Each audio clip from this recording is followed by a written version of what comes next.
Hi guys, எல்லாத்துக்கும் வணக்கம். இன்னைக்கான வீடியோவில் நம்ம சென்னை சூப்பர் கிங்ஸ் டார்கெட் செய்யக்கூடிய டாப் 5 ஃபாஸ்ட் பவுலர்ஸ் யாருங்கிறத பற்றி தான் இந்த வீடியோ ஃபுல்லாக நம்ம பார்க்க போகிறோம். சரி, வாங்க வீடியோக்குள்ளே போயிடலாம். அந்த பவுலர்ஸ் யாரெல்லாம்ட்டு பார்க்கறதுக்கு முன்னாடி சிஎஸ்கே ரீட்டைன் பண்ணி வச்சிருக்கக்கூடிய ஃபாஸ்ட் பவுலர்ஸ் யாருன்ட்டு நம்ம பார்த்துடலாம். ஃபாரின் ஃபாஸ்ட் பவுலர்ஸ்னு பார்த்துக்கிட்டோம்னா ஜெமி ஓவர்டனை ரீட்டைன் பண்ணி வச்சிருக்காங்க. இவர் ஒரு ஃபாஸ்ட் பவுலிங் ஆல்ரவுண்டர். இன்னொரு சைடு பார்த்தீங்கன்னா நேதன் எலிஸ். மேஜர் ரிலீஸ்ன்னு பார்த்துக்கிட்டிங்கன்னா பத்திரானாவை சொல்லலாம். இதை தவிர இந்தியன் ஃபாஸ்ட் பவுலர்ஸான Anshul Kamboj, Gurjapneet Singh, Mukesh Choudhary and Khaleel Ahmed. Last season சிஎஸ்கேக்கு மோசமாக இருந்தாலும் கலீல் அகமது அண்ட் அன்சுல் கம்போஜோட பெர்ஃபார்மன்சஸ் டீசெண்டாகவே இருந்துச்சு. ஸோ அதனாலேயே ரெண்டு பேர்த்தையுமே நம்பி ரீட்டைன் பண்ணியிருக்காங்க. முகேஷ் சௌத்ரிக்கு பெரிய அளவுக்கான வாய்ப்புகள் லாஸ்ட் சீசன் கிடைக்கல. குர்ஜப்ரீத் சிங்கும் இன்ஜுரியால வெளியே போக அவரையுமே நம்பி பேக் பண்ணியிருக்காங்க. ஃபாரின் ஃபாஸ்ட் பவுலர்ஸ் எடுத்துக்கிட்டீங்கன்னா நேதன் எலிஸ் மேல ட்ரஸ்ட் பண்ணி பேக் பண்ணியிருக்க மாதிரி தெரியுது.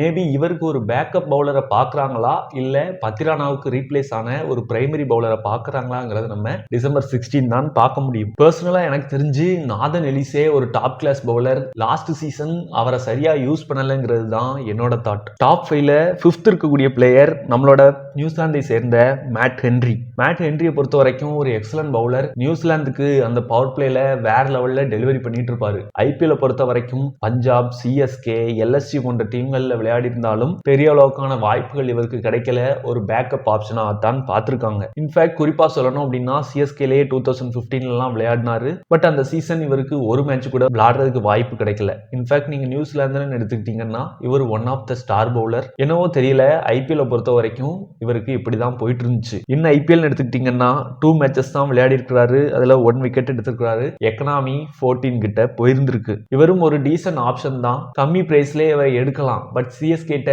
நிறைய அமௌண்ட் இருக்கு. அதனாலதான் இவரை நான் 5th பொசிஷன்ல வச்சிருக்கேன். 4th place Adam மில்னேக்கு. எப்படி மேட் ஹென்றி ஒரு கோட்டோ அதே மாதிரி ஒன் ஆஃப் த கோட் தான் ஆடம் மில்னே. இவருமே ஆர்சிபி, சிஎஸ்கே, எம்ஐ இந்த மாதிரி டாப் டீம்ஸ்க்கு எல்லாமே விளையாடி இருக்கிறாரு. எல்லா டீமுமே மோஸ்ட்லி இவரை ஒரு பேக்கப் ஆப்ஷன் மாதிரி தான் பார்த்துருக்காங்களே தவிர ஒரு ஸ்ட்ரைக் பவுலரா இவரை நம்பி எடுக்க மாட்டேங்காங்க. இவருமே 2022ல சிஎஸ்கேக்காகத்தான் விளையாடிட்டு இருந்தாரு. பட் இன்ஜுரி கன்சர்ன் வர மிட் ஆஃப் த சீசன்லேயே குவிட் பண்ற மாதிரி ஆயிடுச்சு. ஐபிஎல் எக்ஸ்பீரியன்ஸ் பார்த்துக்கிட்டோம்னா ஓவராலா 10 மேட்சஸ் விளையாடி 7 விக்கெட்ஸ் எடுக்கிறாரு. எக்கனாமி 9 இருக்கு. இவர் எடுக்கிறதுக்கும் சான்சஸ் நிறைய இருக்கு. ஆல்ரெடி சிஎஸ்கேக்கும் விளையாடி இருக்கிறாருங்கிற அந்த ஒரு இது இருக்கும். என்ன நடக்குங்கிறத நம்ம பார்க்கலாம். தேர்ட் பிளேஸ் பார்த்துக்கிட்டீங்கன்னா நம்மளோட ஜெரால்ட் கோட்ஸே பொறுத்த வரைக்கும் சவுத் ஆப்பிரிக்காவுக்கு ஒன் ஆஃப் த ஸ்ட்ரைக் பவுலரா விளங்கிட்டு இருக்காரு. ரீசென்ட் டைம்ஸ்ல இவரை இப்ப சவுத் ஆப்பிரிக்கா ஜெர்சியில பார்க்க முடியல. பட் ஓவராலா ஒரு குட் பவுலர் தான். ஜெரால்ட் கோட்ஸே கிட்டத்தட்ட ஒரு பவுலிங் ஆல்ரவுண்டர் மாதிரி. பேட்டிங்கும் நல்லா ஸ்ட்ரைக் பண்ணுவாரு. ஈவன் 6 அடிக்கக்கூடிய கேப்பபிலிட்டி கூட இவருக்கு உண்டு. ஐபிஎல் பொறுத்த வரைக்கும் மும்பை இந்தியன்ஸ், ஜிடி மாதிரியான டீம்ஸ்க்கெல்லாம் விளையாடி இருக்கிறாரு. அந்த எபோவ் 145 கிளாக் ஸ்பீட்ல அழகா போடக்கூடிய கேப்பபிலிட்டி தலைவனுக்கு இருக்கு. இவரோட ஐபிஎல் எக்ஸ்பீரியன்ஸ் எடுத்துக்கிட்டீங்கன்னா ஓவராலா 14 மேட்சஸ் விளையாடி 15 விக்கெட்ஸ் எடுக்கிறாரு. எக்கனாமியும் 10 இருக்கு. இவரை தாராளமா பத்திராவுக்கான ரீப்ளேஸ்மெண்ட் பவுலராக தாராளமாக பார்க்கலாம். Power play, death, middle of the over எல்லாத்துலயுமே சூப்பர்பா டெலிவர் பண்ணுவாரு. குறிப்பா பவர் பிளேயை தவிர்த்து middle of the over and death ஓவர்ஸ்ல இவர் பவுல் பண்றதுல தான் பெரிய ஸ்பெஷலிஸ்டே. செகண்ட் பிளேஸ்ல பார்த்துக்கிட்டீங்கன்னா ஜேக்கப் டஃபி. இவரோட நேம் ரீசென்ட் டைம்ஸ்ல பயங்கர ஃபேமஸ். அதனாலதான் இவரை செட் 1லயே கொண்டு வந்திருக்காங்க. T20 ரேங்கிங்ல நம்பர் 1 இருந்தாரு. இப்ப இவர் நம்பர் 2 இருக்கிறாரு. ரீசெண்டா நடந்துட்டு இருக்க இந்தியா சவுத் ஆப்பிரிக்காவில் வருண் நல்ல பெர்ஃபார்மன்சஸ் கொடுக்க அவர் நம்பர் 1st பிளேஸ்க்கு போயிட்டாரு. செகண்ட் பிளேஸ்ல மெயின்டைன் ஆகிட்டு இருக்குது ஜேக்கப் டஃபி. பெரிய அளவுக்கு பேஸ் இல்லைனாலும் பவர் பிளேல இவர் போடக்கூடிய லைன் அண்ட் லென்த்துக்கு விக்கெட்ஸ் விழுந்துகிட்டே இருக்கு. நினைச்சு பாருங்க, ஒரு சைடு கலீல் அகமது, இன்னொரு சைடு ஜேக்கப் டஃபின்னா சூப்பர்பாக இருக்கும். ஈவன் நேத்தன் எலிஸே வேணும்னாலும் அவங்களையும் நீங்க 11ஸ்ல கொண்டு போகலாம். டெத்ல எலிஸ், பவர் பிளேல ஜேக்கப் உண்டு, சூப்பர்பாக அமையும். அண்ட் இன்னொரு சைடுன்னு பார்த்துக்கிட்டீங்கன்னா இவர் நியூசிலாந்தை சேர்ந்த பவுலர். ஸோ ஹெட் கோச்சும் நியூசிலாந்துங்கிறதுனால இவரை நம்பி இன்வெஸ்ட் பண்றதுக்கு நிறைய சான்சஸ் இருக்கு. அண்ட் சிஎஸ்கேட்டையும் நிறைய மணி இருக்கிறதுனால மேபி இவரை ஒரு 10 to 12 crores இந்த அமௌண்ட்ல எடுக்கிறதுக்கு பார்க்கலாம். மறுபடியும் சொல்ற மாதிரி அந்த பவர் பிளேல பிரேக் த்ரூ கொடுக்கக்கூடிய கேப்பபிலிட்டி இவர்கிட்ட இருக்கு. எப்படி சிஎஸ்கே ஒரு தீபக் சேரை பார்ப்பாங்களோ அந்த மாதிரி ஜேக்கப் டஃபியை பார்க்கலாம்ங்கிறது என்னோட தாட். ஃபர்ஸ்ட் பிளேஸ்ல சவுத் ஆப்பிரிக்கன் ஆண்ட்ரிச் நோட்ஜியை பொறுத்த வரைக்கும் அந்த எக்ஸ்பிரஸ் ஸ்பீடு தான் ஃபர்ஸ்ட் ஞாபகத்துக்கு வரும். ஈவன் இன்ஜுரியில இருந்து ரொம்ப நாளைக்கு அப்புறம் இப்போ தான் இன்டர்நேஷனல்ல கம்பேக் கொடுத்தாரு. ஃபர்ஸ்ட் மேட்ச்ல நீங்க பார்த்திருந்தீங்க அப்படின்னா 147, 148 ஈஸியா போட்டுட்டு இருந்தாரு. எக்ஸ்பிரஸ் ஸ்பீட் போட்டுட்டு இருக்காரு. ஐபிஎல் பொறுத்த வரைக்கும் ஓவரால் ஓவராலா 48 மேட்சஸ் விளையாடி 61 விக்கெட்ஸ் எடுத்திருக்காரு.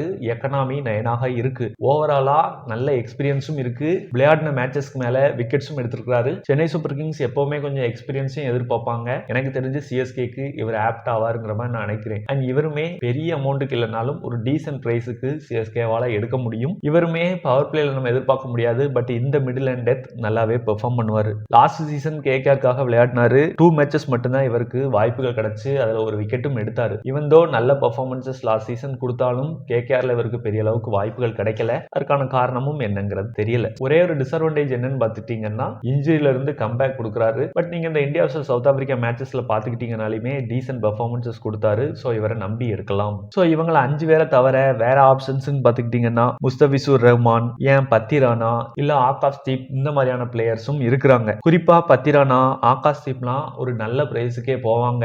ஆகாஷ் தீப்புக்கு ஒரு இந்தியன் பவுலர்ங்கிறதுனால நல்ல வேல்யூ இருக்கும். பத்திரானாவுக்கான ஒரு ஹிண்டையும் சிஎஸ்கே அவங்களோட அபிஷியல் இன்ஸ்டாகிராம் போஸ்ட்ல போட்டிருந்தாங்க. பட் அது எந்த அளவுக்கு உண்மைங்கிறது தெரியல. அதை தவிர்த்து முஸ்தபிசூரும் ஆல்ரெடி சிஎஸ்கேல விளையாடினதுனால இவரையும் நம்பி எடுக்கிறதுக்கு சான்சஸ் இருக்கு. என்னதான் ஹிண்ட் சிஎஸ்கே கொடுத்தாலுமே பத்திரானாவை எடுக்க மாட்டாங்கிறது என்னோட ஒப்பீனியன். 13 கோடிக்கு விட்டுட்டு அவரை 10 கோடிக்கு எடுக்கலாங்கிற மாதிரி பாக்குறாங்க. பட் அதற்கு சான்சஸ் கிடையாதுங்கிறது தான் என்னோட ஒப்பீனியன். அஸ் எ கிரிக்கெட் ஃபேன்ஸா, சிஎஸ்கே ஃபேன்ஸா உங்களோட தாட்ஸ் என்ன? இன்னைக்கான வீடியோ நல்லா இருந்துச்சா அப்படிங்கறத நீங்க மறக்காம கமெண்ட் செக்ஷன்ல கமெண்ட் பண்ணுங்க. இன்னும் நம்ம சேனலுக்கு நீங்க லைக், ஷேர், சப்ஸ்கிரைப் பண்ணல அப்படின்னா மறக்காம பண்ணிட்டு ஹை பாயிண்ட்ஸ் இருந்துச்சுன்னா மறக்காம கொடுத்து விட்டுருங்க. இன்னும் நிறைய வீடியோஸ் நான் போடுறதுக்கு எனக்கு பெரிய மோட்டிவேஷனாக இருக்கும். இவ்வளவு நேரம் வீடியோ பார்த்ததுக்கு நன்றி. தேங்க்ஸ் ஃபார் வாட்சிங். இன்னொரு சந்திப்போம். நன்றி, வணக்கம், பாய்.